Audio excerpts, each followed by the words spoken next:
Hello everyone, welcome to the channel A B classes. My name is Mahavir.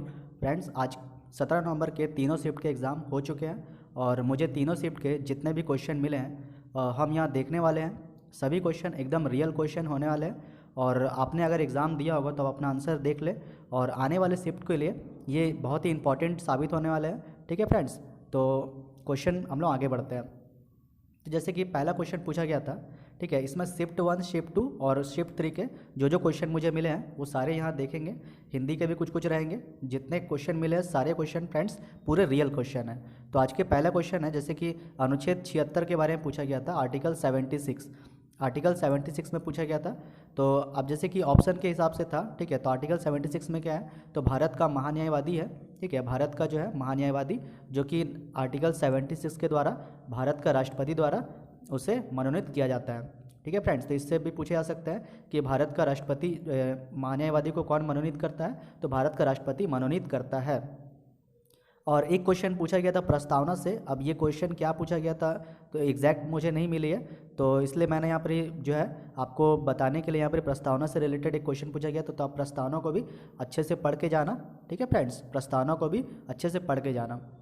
तो आगे बढ़ते हैं फ्रेंड्स, जैसे कि क्वेश्चन 3 नंबर में, क्वेश्चन 3 में ये क्वेश्चन पूछा गया था फ्रेंड्स। ये बहुत इंपॉर्टेंट क्वेश्चन है। दिसंबर 2020 में विराट कोहली को कौन सा पुरस्कार मिला था। तो अभी विराट कोहली जो है, अब ऑप्शन के हिसाब से था, तो विराट कोहली को कौन सा पुरस्कार मिला था, ये दिसंबर 2020 की है। तो ICC male cricketer of the decade जो है विराट कोहली को दिया गया था, ICC male cricketer of the decade. और एमएस धोनी को भी मिला था। बहुत सारे क्रिकेटर को पुरस्कार मिले थे, ठीक है, जिसमें ऑस्ट्रेलिया की जो है एलिस पेरी, उसको जितने भी पुरस्कार है फीमेल में वो एलिस पेरी को दिया गया था। ठीक है, तो ये वाले जो इस कैटेगरी के जितने भी पुरस्कार है तो आप एक बार पढ़ लेना, ठीक है, अच्छे से पढ़ लेना, नहीं तो मैं इस पर भी एक वीडियो बना दूंगा। ठीक है फ्रेंड्स, और कुछ एक्स्ट्रा फैक्ट देख लेते हैं फ्रेंड्स, जैसे कि विराट कोहली से पिछले 10 साल के सर्वश्रेष्ठ पुरुष क्रिकेटर के लिए सर गॉरफील्ड सोबर्स ट्रॉफी जीती थी, ठीक है, और 2018 का राजीव गांधी खेल रत्न पुरस्कार दिया गया था। ठीक है, तो इस अगले नेक्स्ट शिफ्ट में भी हो सकता है कि इस तरह के क्वेश्चन पूछे जा सकते हैं कि 2018 का राजीव गांधी खेल रत्न पुरस्कार किसे दिया गया है, इस तरह से क्वेश्चन बन सकते हैं। ओके फ्रेंड्स, तो क्वेश्चन नंबर 4 में जैसे बिहार विधानसभा के बारे में पूछा गया था। तो पूछा गया था कि बिहार विधानसभा में नवनिर्वाचित अध्यक्ष कौन है। तो बिहार विधानसभा में नवनिर्वाचित अध्यक्ष जो है ये विजय सिन्हा को दिया गया था। ठीक है, मतलब कि विजय सिन्हा को बनाया गया है। और आप जो है फ्रेंड्स, ये जो विधानसभा वाली चीज़ें हैं, जैसे कि बिहार विधानसभा, उसके बारे में एक बार देख लेना, ठीक है, कि कितनी सीटें हैं या फिर कौन उसका मतलब क्या क्या चीज़ है, ठीक है, बीजेपी का क्या क्या है, तो एक दो बार देख लेना उसे। ठीक है, तो और क्वेश्चन नंबर 5 में पूछा गया था कि पाकिस्तान और बांग्लादेश कब तक साथ रहे। ये फ्रेंड्स बहुत ही थोड़े से घुमा फिरा के क्वेश्चन पूछे गए थे। और हिंदी के जो क्वेश्चन है फ्रेंड्स, जो हिंदी के क्वेश्चन है वो थोड़े से इजी आ रहे हैं, थोड़े से लो लेवल के आ रहे हैं। थोड़ी मैथ जो है फ्रेंड्स वो थोड़ी लेंदी आ रही है। ठीक है फ्रेंड्स, आप अगर एग्ज़ाम देने वाले तो आप थोड़ी सी मैथ जो है वो थोड़ी सी लेंदी, मतलब क्या, थोड़े से क्वेश्चन जो है थोड़ी लेंदी है। और जो क्या बोलते हैं उसे, रीजनिंग जो है फ्रेंड्स, रीजनिंग जो है वो थोड़ी कोडिंग डिकोडिंग आप अच्छे से देख लेना, क्योंकि कोडिंग डिकोडिंग जो है वहाँ पर जो एग्ज़ाम दे रहे हैं वो लड़कों ने कहा कि क्वेश्चन जो है कोडिंग डिकोडिंग के थोड़े से फंस रहे हैं, तो आप जो है एक बार अच्छे से देख लेना। ठीक है फ्रेंड्स, तो जैसे कि यहाँ क्वेश्चन पूछा गया था कि पाकिस्तान और बांग्लादेश कब तक साथ रहे। तो ये 1971 तक जो है साथ रहे, क्योंकि 1971 में बांग्लादेश को आज़ादी मिली थी, जो कि 16 दिसंबर 1971 को। ठीक है फ्रेंड्स, नेक्स्ट, तो क्वेश्चन नंबर, अब जैसे फ्रेंड्स कुछ टॉपिक मैंने यहाँ पर नोट किया है, तो आप ये टॉपिक जो है करंट अफेयर्स अच्छे से देख लेना फ्रेंड्स, क्योंकि करंट अफेयर्स जो है वो पूछे जा रहे हैं। और ये करंट अफेयर्स ये 2020 और 21 के, ठीक है फ्रेंड्स, 2020 और 21 के क्वेश्चन पूछे जा रहे हैं। आप मेरी प्लेलिस्ट में जाके क्वेश्चन देख लेना फ्रेंड्स। मैंने 2020 के या 21 के जो करंट अफेयर्स की भी सीरीज चला रहा हूँ, उसके भी 2 वीडियो मैंने डाल रखे हैं, तो आप उसे जो है देख लेना एक बार, क्या पता कौन सा क्वेश्चन फंसे। ठीक है फ्रेंड्स, तो आने वाले शिफ्ट के लिए इंपॉर्टेंट रहेंगे। तो जैसे कि करंट अफेयर्स है, और यहाँ करंट अफेयर्स है, पॉलिटिक्स देख लेना फ्रेंड्स, पॉलिटिक्स से भी पूछे जा रहे हैं, इंडियन हिस्ट्री से पूछे जा रहे हैं, डायनेस्टी पूछे जा रहे हैं, फिर यूनिट वगैरह पूछे जा रहे हैं, रीजनिंग में कोडिंग डिकोडिंग पूछे जा रहे हैं। ठीक है फ्रेंड्स, तो हम लोग आगे बढ़ते हैं। क्वेश्चन नंबर 6 में पूछा गया था कि जैसे यहाँ पर ये भारत में युवा को कितनी उम्र में, भारत में जो युवा है उसको कितनी उम्र में क्रिकेट में लिया जाता है। क्वेश्चन ये था कि क्वेश्चन यहाँ पर ही जो है मिसप्रिंट हो गया, ठीक है। भारत में जो जितने भी युवा है, जैसे कि क्रिकेट में हम लोग को अगर एडमिशन चाहिए, मतलब कि क्रिकेट में सिलेक्शन चाहिए बीसीसीआई में, बीसीसीआई के द्वारा क्रिकेट में युवाओं को कितनी उम्र में सिलेक्शन दी जाती है, मतलब उनको चुना जाता है, तो मिनिमम 15 साल होना चाहिए फ्रेंड्स। मिनिमम 15 वर्ष की उम्र में बीसीसीआई जो है उसे चुनती है, और ये अंडर 19 खेल के भी लिए जाते हैं, अंडर 19 खेलने के बाद भी उनका सिलेक्शन होता है, ठीक है फ्रेंड्स। सही आंसर होगा मिनिमम 15। अब ऑप्शन में 15, 16 ऐसे करके था ऑप्शन में, ठीक है फ्रेंड्स।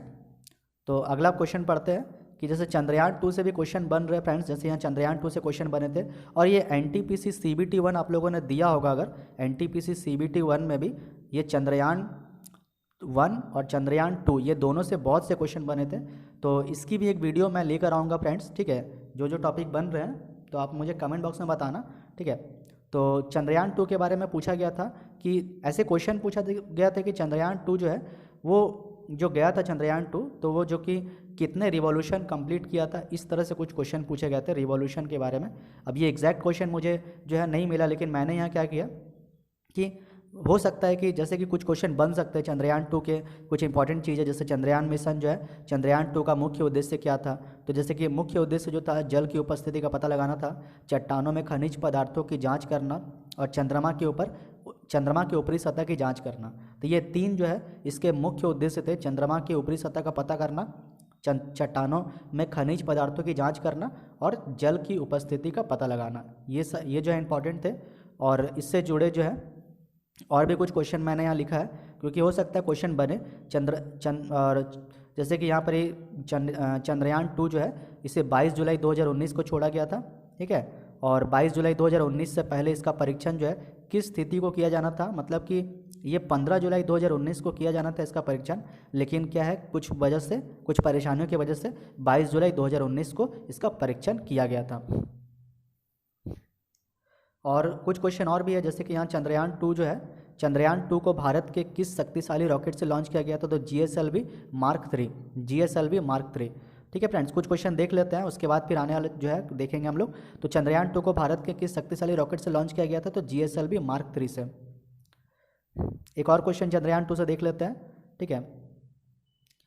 तो चंद्रयान 2 को भारत की कौन सी संस्था लॉन्च कर रही है, तो ये इसरो लॉन्च की थी, ठीक है। चंद्रयान 2 को भारत की कौन सी संस्था लॉन्च कर रही है, तो इसरो, और इसरो में जो सतीश धवन अंतरिक्ष केंद्र से इसको लॉन्च की गई थी। और कितना खर्चा आया था, तो 960 करोड़ आया था, 960, ठीक है, 960 करोड़। और कहाँ पर ये चंद्रयान 2 कहाँ जो है उतरने वाली थी, तो ये दक्षिणी ध्रुव में उतारा गया था, साउथ पोल, ठीक है फ्रेंड्स, साउथ पोल में इसे उतारा गया था, ये याद रखना फ्रेंड्स।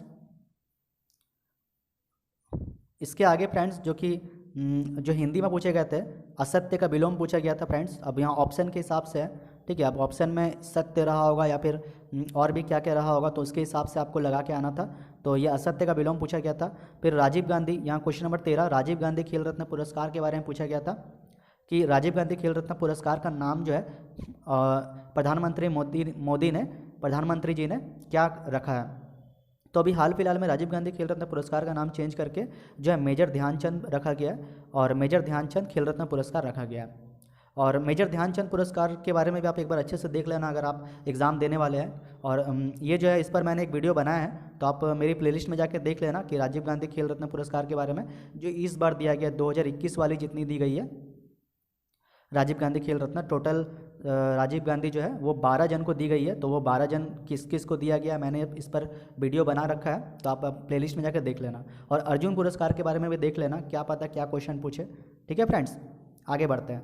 तो क्वेश्चन नंबर 14 में पूछा गया था कि एक, ये शायद पता नहीं फ्रेंड्स, ये थोड़ा सा ये जैसे क्वेश्चन था शायद योथावन घाटी या फिर योमथांग घाटी, ये कुछ पूछा गया था। तो मुझे जो मिला, मैंने यहाँ पर योमथांग घाटी लिखी है, ठीक है। मैंने यहाँ योमथांग घाटी लिखा है। योमथांग घाटी जो है कहाँ है, तो सिक्किम में, ठीक है फ्रेंड्स। योमथांग घाटी जो है सिक्किम में, आप देख लेना। और रीजनिंग में जैसे पूछा गया था कि माता का पिता पुरुष का क्या होगा, ठीक है, पुरुष का स्त्री होगा, इस तरह से क्वेश्चन पूछे गए थे। पर्वत का पर्यायवाची शब्द पूछा गया था, जैसे कि पर्वत का पर्यायवाची शब्द, फिर विलोम शब्द, पर्यायवाची शब्द, ये सारे जो है ना फ्रेंड्स, एक बार जो है आप एग्ज़ाम देना, अगर जब भी आपका एग्ज़ाम है, आप उससे पहले एक बार पर्यायवाची शब्द और विलोम शब्द देख के जाना। और एक क्वेश्चन पूछा गया था CNG का फुल फॉर्म, जिसका फुल फॉर्म होगा कॉम्प्रेस्ड नेचुरल गैस। ठीक है फ्रेंड्स, CNG का फुल फॉर्म क्या होगा? Compressed natural gas. ये भी बहुत इंपॉर्टेंट क्वेश्चन है फ्रेंड्स। तो कुछ क्वेश्चन जो है, कुछ क्वेश्चन घुमा के पूछे जा रहे हैं, कुछ क्वेश्चन इजी पूछे जा रहे हैं। ठीक है फ्रेंड्स, जैसे कि क्वेश्चन नंबर 16 पूछा गया था कि सोमो रेसलिंग जो है, सोमो रेसलिंग, ये सोमो रेसलिंग जो हम लोग जिससे जानते हैं, तो ये सोमो रेसलिंग किस देश से इसकी शुरुआत हुई थी? तो सोमो wrestling started by which country? तो ये फ्रेंड्स जापान से शुरू हुई थी। ये भी क्वेश्चन पूछा गया था। ठीक है, ये शिफ्ट 2 में पूछा गया था, ये जो है शिफ्ट 2 में पूछा गया था, आप देख लेना। ठीक है, और क्वेश्चन नंबर 17 जो है unit of photometry, unit of photometry, photometry का मतलब हो गया प्रकाशमिति की इकाई, मतलब फोटोमेट्री का मतलब हुआ प्रकाशमिति। तो प्रकाशमिति की इकाई जो है इसे ल्यूमेन बोलते हैं। ठीक है, ल्यूमेन, ल्यूमेन, प्रकाशमिति की इकाई क्या है? ल्यूमेन। ओके फ्रेंड्स, और क्वेश्चन पूछे गए थे, जैसे कि एक क्वेश्चन पूछा गया था कि हीमोग्लोबिन की कमी से कौन सा रोग होता है? तो हीमोग्लोबिन की कमी से कौन सा रोग होता है? तो ये एनीमिया होती है हीमोग्लोबिन की कमी से। और हिंदी के कुछ क्वेश्चन पूछे गए थे, जैसे कि पैर पर कुल्हाड़ी मारना, तो जानबूझकर मुसीबत में पड़ना होगा इसका, या उस वहाँ पर ही जो है ऑप्शन में जैसे था कि जानबूझकर मुसीबत में पड़ना। और कुछ वर्तनी शुद्ध वर्तनी सुधारे, मतलब कि स्पेलिंग भी पूछे गए थे, जैसे कि तिरस्कार का वर्तनी सुधारे, फिर उज्ज्वल का पूछा गया था, तो उज्ज्वल का ये सही होगा, तिरस्कार का ये सही होगा। ठीक है फ्रेंड्स, एक क्वेश्चन पूछा गया था फ्रेंड्स कि यस बैंक के बारे में पूछा गया था, ये शिफ्ट 2 में पूछा गया था। ठीक है, ये शिफ्ट 2 में पूछा गया था, यस बैंक के संस्थापक कौन है? तो यस बैंक के संस्थापक जो है 2 जन मिलकर किए थे, राणा कपूर और अशोक कपूर। ये 2004 में इसकी स्थापना हुई थी। ठीक है, यस बैंक का स्थापना जो 2004 में हुआ था, और राणा कपूर और अशोक कपूर ने मिलकर किया था। और एक क्वेश्चन पूछा गया था फ्रेंड्स कि जैसे राजस्थान में बहने वाली सबसे लंबी नदी कौन सी है? राजस्थान में बहने वाली सबसे लंबी नदी जो है वो चंबल नदी है। कौन सी नदी है फ्रेंड्स? तो चंबल नदी, चंबल नदी जो है राजस्थान की सबसे लंबी नदी है। तो फ्रेंड देख सकते हैं आप, जो है इस तरह के क्वेश्चन पूछे गए थे। तो अगर आपको वीडियो अच्छी लगी होगी फ्रेंड्स, तो आप सब्सक्राइब जरूर करके रखना, क्योंकि डेली जो है इसी तरह से आपको रियल क्वेश्चन मिलने वाले हैं। अगर आप लोग SSC की GD